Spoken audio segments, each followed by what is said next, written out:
नमस्कार मित्रों, मैं सुनीता रावत हूँ। मैं एक लेखिका हूँ और आज मैं आपको अपनी एक हॉरर कहानी सुनाने जा रही हूँ। आशा है आपको पसंद आएगी। कहानी का शीर्षक है भूतों का गांव। शहरी लोग भूत प्रेतों को नहीं मानते। अधिकतर ऐसे किस्से गांव में ही सुनने को मिलते हैं, वह भी इसलिए क्योंकि गांवों में कुछ लोग अपने सगे संबंधियों का अंतिम संस्कार अपने खेतों पर भी कर देते हैं। ऐसा वही लोग करते हैं जिनके यहाँ लोग नहीं होते, शव को दूर शमशान में ले जाने के लिए या कोई और समस्या होती है। ऐसा ही एक गांव में होता था।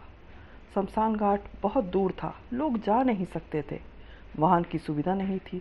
तो गांव के लोगों ने गांव से कुछ दूर खेतों के बीच में एक रास्ता जाता था। उस रास्ते के पास एक कुआं था, वहाँ काफ़ी पेड़ भी लगे हुए थे। लोगों ने वहीं पर मृतकों का अंतिम संस्कार करना शुरू कर दिया। पहले पहल तो कुछ लोग ही करते थे, फिर अन्य लोगों ने भी देखा देखी वहीं पर शुरू कर दिया। फिर अन्य गांव के लोग भी यही करने लगे। भीड़ बढ़ने लगी। कभी कभी तो 2-3 चिताएं भी जलती वहां पर एक ही साथ। राख और हड्डियों को समेटकर गांव वाले एक मिट्टी की हांडी में रख देते। सारी हड्डियां तो नहीं रखते थे, बस कुछ ही, बाकी को वहीं जमीन में दबा देते। शुरू में तो कई साल तक कुछ पता ना चला। बाद में कुछ अजीब सा महसूस किया वहां से गुजरने वाले लोगों ने। सुबह तो खास पता ना चलता, पर 12 बजे के लगभग वहां पर रहस्यमय गतिविधियां होने लगती। रात में ही नहीं, दिन में भी। तेज दोपहरी में वहां से निकलना मतलब आफत मोल लेना। अजीब सी आवाजें सुनाई देती। किसी को लगता किसी ने उसे छुआ है, पर कोई दिखाई ना देता। कभी कोई महक आती, एक पल में ही उड़ जाती। कभी किसी को सफ़ेद धुएं जैसी मानवाकृति दिखती। एक बार 5 लोग जो इस पर भरोसा नहीं करते थे, वह वहां गए कि हम साबित करेंगे, भूत भूत कुछ नहीं होता। वे वहां पर जाकर चादर बिछाकर बैठ गए। काफ़ी देर बैठे बैठे बोर हो गए तो ताश खेलने लगे। रात 12 बजे के आसपास उन्हें पायलों की आवाज़ सुनाई दी। उन्होंने देखा एक सफ़ेद धुएं जैसी मानवाकृति एक ओर से निकलकर दूसरी ओर जा रही है। वे कुछ डरे पर चुप बैठे रहे। उस आकृति ने रास्ता पार किया और दूसरी ओर बने कुएं के नज़दीक चली गई। वह वहां जाकर अकस्मात गायब हो गई। अब इन 5 को वाकई डर लगने लगा। वातावरण गर्मियों के बावजूद ठंडा हो गया था। ठंडी हवा चल रही थी। इनको कुछ अजीब नहीं लगा। अभी तक ये सब जमे बैठे थे। उनमें से एक की दृष्टि सहसा सामने वाले पेड़ पर गई तो उसकी घिघी मच गई। उस पेड़ पर कई लोग उल्टे लटके बैठे थे। उनमें आदमी व औरतें दोनों ही शामिल थे। डर के मारी उसकी आवाज़ बंद हो गई और शरीर कांपने लगा। जब और लोगों ने उसकी हालत देखी तो उन्होंने भी उसी तरफ देखा। उनके भी होश उड़ गए। उनकी हालत ऐसी थी कि ना रुका जाए ना भागा जाए। वह सब वहीं डर से सुन्न हो गए थे।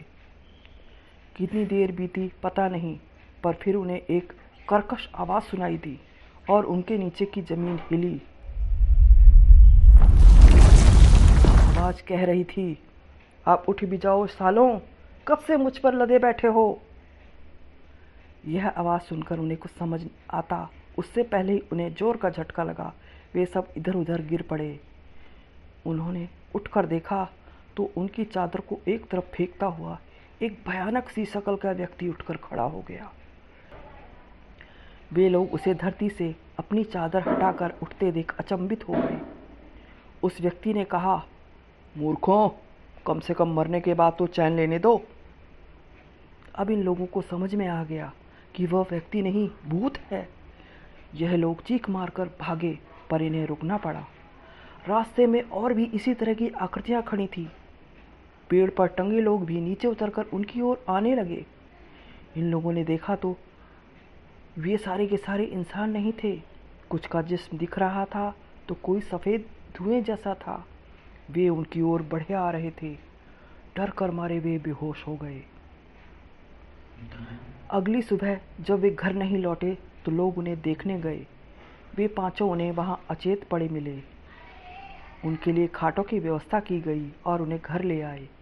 दो को होश आया ही नहीं, वे बेहोशी में ही स्वर्ग सिधार गए। दो लोग पागल हो गए, उन्हें खुद का होश नहीं रहा, उन्हें पागल खाने भिजवाना पड़ा। एक व्यक्ति पर कुछ कम असर हुआ, उसी ने उस रात की पूरी कहानी और उनकी चेतावनी भी बताई। उन्होंने कहा था, जो तुम आज हो वो हम कल थे। अगर तुम वक्त से पहले हम में शामिल नहीं होना चाहते तो हमसे दूर रहना। ये हमारा गांव है, इसे हमारा ही रहने दो।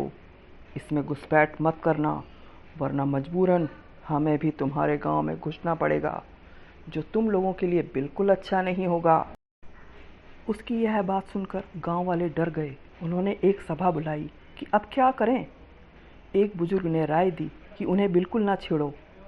दूसरा, शवों का अंतिम संस्कार शमशान में ही करो, वहाँ पर इनको बांधने के लिए बहुत सी शक्तियाँ नियुक्त होती हैं। जब किसी ने कहा, ये जो भूत हैं इनका क्या किया जाए, ये तो हमें परेशान करेंगे। उन्हीं बुजुर्ग ने कहा, अभी उनकी तादाद बहुत है, उन्हें मत छेड़ो, कभी ना कभी वे कम हो जाएंगे, तब उनका बंदोबस्त करवा देंगे, तब तक पूरी सावधानी बरतो। उनकी बात मानकर गांव वालों ने उस रास्ते पर चलना छोड़ दिया। शवों का अंतिम संस्कार भी वहां पर करने पर रोक लगा दी गई। उन्हें डर था कि अगर इसी गति से वहां अंतिम संस्कार होते रहे तो एक दिन इनकी तादाद हमारे से भी अधिक न हो जाए। तादाद जिनकी अधिक होती है, वर्चस्व उसका ही होता है। उन लोगों ने उस जगह को बिल्कुल छोड़ दिया। कोई अनजान नया आदमी ही जाता था वहाँ, जो जानते थे वो फिर कभी नहीं गए।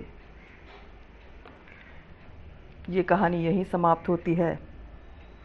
मित्रों, अगर आपको कहानी पसंद आई हो तो कृपया चैनल को लाइक, सब्सक्राइब और शेयर करना ना भूलें। धन्यवाद।